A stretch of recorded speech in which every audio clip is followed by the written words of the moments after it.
últimos meses, o assunto Código Florestal ganhou destaque em todo o Brasil. Resultado da tentativa do Congresso Nacional de alterar a lei que está em vigor há quase meio século. O Momento Ambiental também decidiu discutir esse tema. No entanto, mais do que mostrar a polêmica que coloca em lados opostos ambientalistas e produtores rurais, nossa intenção é explicar que norma é essa, como ela funciona e de que forma as determinações interferem no dia a dia de cada brasileiro. O Código não é uma lei que defende só florestas, né? Ele se aplica em função do que a gente chama de serviços ambientais, né? O que são esses serviços ambientais? São todos os processos ecológicos importantes para a proteção da água, né? Para a manutenção das diferentes formas de vida, da fauna silvestre, né? E as diferentes espécies também florestais, né? Que são importantes, têm um valor próprio, né, de existência, mas também são importantes para o próprio ser humano, do ponto de vista econômico.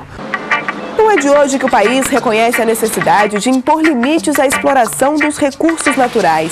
No século XVIII, por exemplo, já existia um movimento pelo uso racional dessa riqueza. Mesmo assim, a preocupação ecológica não ficou evidente no primeiro Código Florestal, criado em 1934.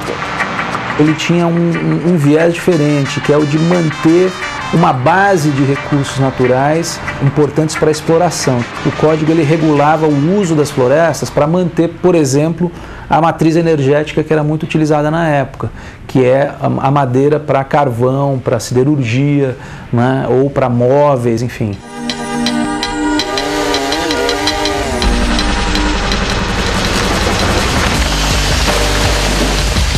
Essa lógica prevaleceu por 3 décadas. Durante esse período, o que se viu foi uma combinação desastrosa. Legislação frágil e nenhuma fiscalização. Ao contrário, o governo chegou a incentivar a ocupação desordenada do território. Muito da história da economia brasileira foi construída na base do machado. São vários ciclos econômicos da cana, ciclo econômico do café, e esses ciclos sempre se basearam na expansão, abertura de novas áreas e o uso, a expansão da agricultura para a geração de receita. Só em 1965, depois de 15 anos de discussão, o país aprovou uma nova lei.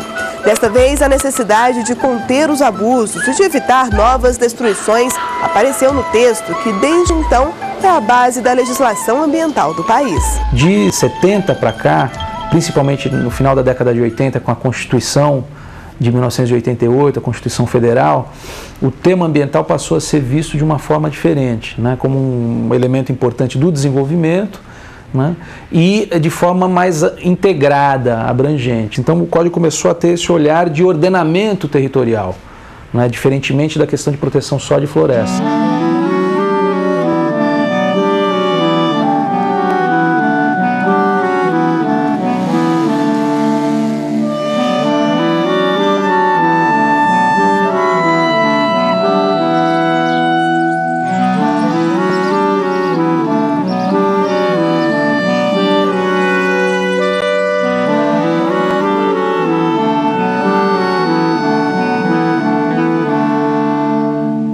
Um dos principais avanços do Código de 65 foi a consolidação do conceito de reserva legal. Trata-se de uma parte da propriedade que tem uso limitado. O dono só pode explorar a área de forma sustentável e se tiver autorização do governo. O mecanismo sempre enfrentou resistências, mas foi fundamental para que o país conseguisse frear o desmatamento. O Código estabelece alguns padrões que variam de acordo com as características de cada região. Na chamada Amazônia Legal, por exemplo, a reserva corresponde a 80% da propriedade se a vegetação for de floresta. Se for de cerrado, a restrição cai para 35%.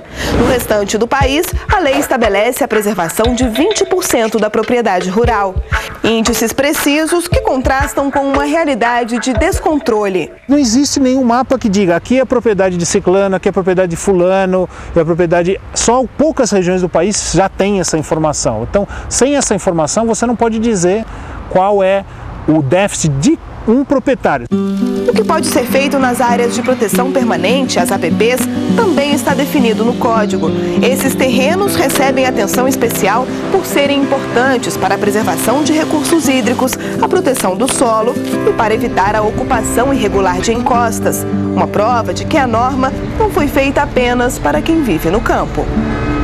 O objetivo do Código Florestal é proteger as florestas, permitir o seu uso sustentável e proteger a biodiversidade e solos, a água, proteger as áreas de risco de um uso intensivo e proteger a própria população da ocupação irregular dessas áreas, porque elas vão estar expostas a eventos como aqueles da região serrana do Rio.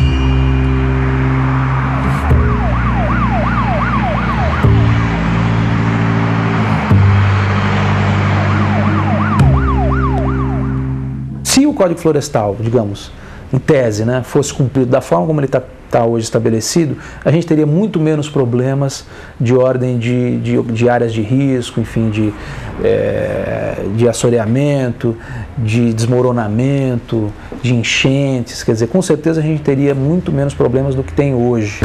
Mas como garantir o cumprimento de uma norma que não foi totalmente regulamentada? A lei era genérica e indicava claramente que a sua implementação requeriria a implementação de um regulamento, de uma regulamentação específica, muitas vezes a ser definida pelo Ministério do Meio Ambiente ou pelo CONAMA, né, o Conselho Nacional de Meio Ambiente. O que aconteceu é que, ao longo dessas décadas, infelizmente, muitas dessas regulamentações não foram feitas ou não foram criadas para possibilitar a implementação de muitos dos dispositivos do Código Florestal. Foi o que aconteceu com o chamado zoneamento econômico-ecológico. O estudo é uma espécie de radiografia que determina como cada região pode ser explorada. Esse instrumento ele é básico e ele está previsto na nossa Lei de Meio Ambiente desde o ano de 1981. Sucede que passaram 30 anos e a Amazônia ainda não dispunha de um zoneamento. O que nós precisamos é que seja aprovado de forma mais rápida e que, mais que isso, além da aprovação, esse instrumento seja na prática utilizado. Mas para uma parcela da população, a norma só não é cumprida porque ao longo do tempo ela acabou ficando rigorosa demais. Em quase 50 anos, foram várias alterações que refletiram o movimento mundial em defesa do meio ambiente. Além disso, a fiscalização foi intensificada. Resultado, o setor produtivo reagiu e passou a defender a criação de uma nova lei. Foram 36 tentativas até que uma proposta começou a ser discutida no Congresso. Os defensores da mudança sugerem, por exemplo, a anistia a quem desmatou de forma ilegal até 2008 e a redução de áreas de proteção permanente, como as margens de rios. 100, 200 anos, todas as instalações da civilização brasileira se fizeram antes da lei, mesmo na beira dos rios. Agora você vai penalizar as pessoas que tiveram esse assentamento humano, urbano, rural, há décadas ou centenas de anos. Então nós temos que ver a realidade e a pergunta é essa: está ilegal, tudo bem, então vai para onde? Você vai pegar essas pessoas e vão para onde? Quantos milhões de pessoas quando a gente sabe o impacto disso? Quanta área que você vai deixar de plantar? Quantas cidades você vai ter que mudar? Outra sugestão polêmica é a que transfere para estados e municípios o poder de decidir o que pode ser feito em áreas de proteção permanente. O município faz melhor que o estado faz melhor que a União, porque está mais perto e a população está ali para fiscalizar. E eu acho que a responsabilidade é todos, desde o vereador até o senador. Ao permitir que os estados possam legislar sobre a questão das florestas, você está abrindo para que cada realidade de cada estado possa ter uma lei diferente para as florestas. Nós já tivemos a guerra fiscal, agora nós vamos ter uma guerra de flexibilização ambiental, concorrendo negativamente em prejuízo do interesse público e do cidadão brasileiro. Os ambientalistas reconhecem que o código precisa ser aperfeiçoado. O medo é que as mudanças já aprovadas pelos deputados coloquem em xeque tudo o que foi conquistado durante anos de luta pela preservação. Para virar lei, a proposta ainda precisa passar pelo Senado, voltar à Câmara e ser sancionada. Até lá, cada brasileiro tem a oportunidade e o dever de participar desse debate. Afinal, é o futuro do país, que tem uma das maiores riquezas ambientais do planeta, que está em jogo.